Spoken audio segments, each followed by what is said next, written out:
Ugh, fast passes, transportation, where do I stay, what do I eat? All of these decisions can be daunting to planning your first Walt Disney World vacation. Well, I've got 12 tips to help all of you out and try to make it a little less stressful. What's up, everybody? It's Nick with Who Dat Travel, and I'm here with another Disney edition.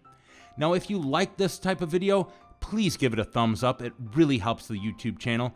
And what even helps it more is subscribe and hit that bell notification to know when I release a new video. Well, let's get started. If you want to hear more about one of my specific tips, let me know in the comments below. Or if you have any additional tips, please comment below. I'd love to hear them. Tip number 1 for the Disney World first-timers, don't try to do it all. Now, I am a man-child when it comes to Disney. I love going. I get so excited and I want to do everything I possibly can. And I've been there a lot. Now, Disney is nearly 40 square miles. It is the size of San Francisco or double the size of Manhattan Island. It's giant. There's 4 theme parks, 2 water parks, over 24 different resorts, and a giant shopping mall. There is no way that you can do it in a week. There's no way you can even do it in 2 weeks. So really what you have to do is make sure you manage your expectations in what you can do in the time allotment that you have. That is the number one way that you will ruin your Disney vacation, is by trying to pack way too much into a day just because you're spending a lot of money. All right. Talking about money brings us to tip number 2 for Disney first-timers, avoiding the Disney sticker shock.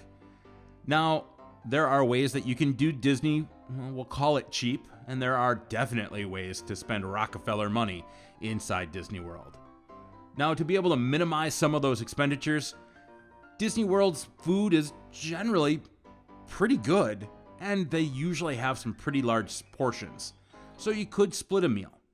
You can also save on water by asking the quick service people for a free cup of ice water. Now, you can also bring in snacks. You can even bring in your own food to minimize some of those costs and avoid some of that sticker shock of having to eat out for every meal in the park. Tip number 3 for Disney World first-timers, know the differences between staying on property versus staying off of property. Now, there are some definite advantages of staying on property. One of which is you never have to leave the Disney Magic. They will actually transport you to and from the airport through the Magical Express, and they have different transportation options to go to and from each individual park.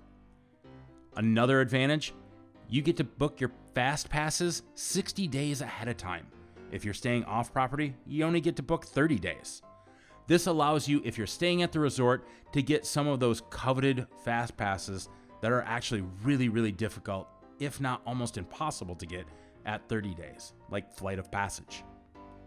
Another advantage is extra magic hours. You have the ability to either go early or stay late, depending on the day and the park, with just the other people that are staying at the resorts. This allows you to have kind of the run of the park and have a lot shorter wait times on some of those really, really hard to ride rides.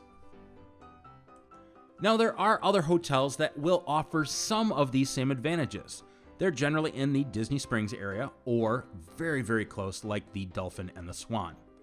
Now, these hotels will give you those 60-day fast passes.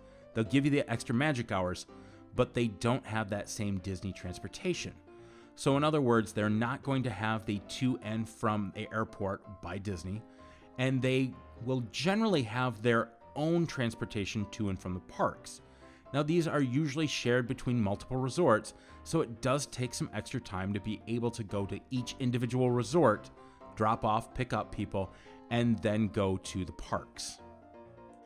Now, something to absolutely pay attention to when you're booking your hotel if you're off property are if they have a resort fee or if they have a parking fee. A lot of the times, if you're really close to Disney, those resorts will have these fees. And if you're staying just a little bit farther outside, normally those are waived. So it's yet just another thing to think about and average into your price when you're booking your hotel. Tip number 4, have a plan to be able to get around Disney. With Disney being the same size as San Francisco, there are a lot of different options to get from point A to point B while you're on vacation. Some of those ways are the monorail, buses, boats, the new Disney Skyliner, minivans, driving yourself.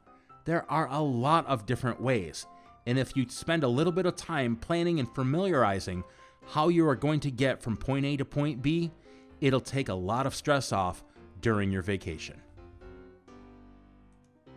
Tip number 5, understand the crowds. Now let's face it, Disney is never going to be empty. There is always going to be a crowd, but some times are worse than others. Those bad times are of course going to be the times that you want to go the most. Those long weekends, the major holidays, the times that your kids are out of school. Those are going to be the worst times to go crowd-wise. And also price-wise. Due to Disney's pricing structure, the major holidays are also the most expensive times to go. Now, there are crowd calendars out there that you can Google and see what the historical data is, but really just know that the times that most people have off are also the times that people are going to go to the park. Tip number 6, make sure that you download the My Disney Experience app before you leave. There are so many things that you can do with the My Disney Experience app. Some of those, you can make fast passes on the go.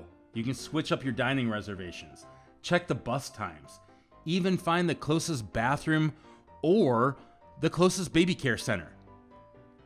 There are a ton of things that you can do and really should do with the My Disney Experience app while you're in the park.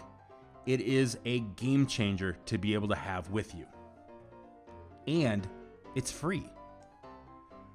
Tip number 7, research your dining options. Long gone are the days that Disney is just about hot dogs and hamburgers. Whoa. Now don't get me wrong. The hot dogs at Casey's Corners in Magic Kingdom, I love. I love splitting one of those with my wife. It's fantastic. However, I don't have to just eat hot dogs and hamburgers. There are a ton of different choices in all of the parks to be able to eat. Heck, my wife and I just go to Epcot to eat around the world. We love it. But Disney has quick snack areas to just pick up something quick like a Mickey bar. They have the quick service that you can actually order food from the My Disney Experience app and just pick up if you want something quick and to be able to sit down. Or you can go the much more luxurious route and book up to 180 days out for a dining experience at some place like Be Our Guest. They have a ton of different options at a ton of different price points for you to be able to choose what your dining experience is going to be. Tip number 8 for Disney World first-timers is knowing what to pack. Now, the weather at Disney can be pretty crazy. In the winter, it does get kind of cold. And in the summer, it can be hotter than hot, and an afternoon thunderstorm is just a way of life. So packing a poncho is kind of important. Knowing what your family needs for the weather is going to be your first tip. So check out what the weather is going to be during the time period of when you're going to go and adjust from there. Know that it is usually pretty humid in Florida, so that does play a factor. But also think of little things like mouse ears and costumes for the kids. There are a lot of different Disney World packing guides out there, and if you'd like me to do an expanded video on this, let me know in the comments below. I'd love to help out. Tip number 9, stroller or not to stroller? That question is asked a ton from parents of all age children. My answer to that question is, can your kid keep up for multiple days with doing over 10 miles a day of walking? A lot of the times, that answer is no. So it's really nice to be able to have a stroller for them just to sit in and maybe take a nap if they need to, just for a little bit. And there are definitely different options to be able to get strollers at Disney, such as renting at Disney. There are companies that you can rent from outside of Disney, and you can even bring your own, of course. Tip number 10, become the master of the Fast Pass. Now, if you don't know what the Disney Fast Pass is, it's a free, yes, I said free, system that allows you to skip the wait line and at least 3 attractions every day of the trip. So you get 3 Fast Passes that you can sign up with, and then after you've used those 3, you can actually sign up for 1 additional pass, use that pass, and then sign up for another one, and another one, and another one, until the close of the park. Now, I use Fast Passes to make sure that I ride the things that I absolutely must ride to feel that I have had my Disney experience. Now, some of them are very difficult to get because at 60 days out, if you're staying on property, you can start those reservations. If you're staying off property, you can sign up for those 30 days ahead of time. Tip 11, choose your souvenirs wisely. Now, before you know it, you're going to be back home and that Disney magic is going to begin to fade. Now, I love having souvenirs that I use on a more frequent basis, something like a coffee cup or a polo. I love these because I use them and I can remember the magic that I've had with my family every time that I use them. Tip number 12, don't overplan. Now, I get it. That sounds really hypocritical of me that I've just given you a list of 12 things to plan for, but don't overplan. What I'm saying is make sure that you leave room in for Disney magic. Don't try to plan out every waking minute of your trip or you're bound to be disappointed. There's things that are gonna take longer. There are things that might be shut down. Leave room for the Disney magic and just enjoy the time that you have with your family in the magical place of Disney World. So there's my list of 12 tips for Disney World first-timers. If you think I should add any, please leave a comment below and tell me what I should add. Also, hit that thumbs up button and also subscribe to the channel. Thank you, folks, and we'll see you real soon.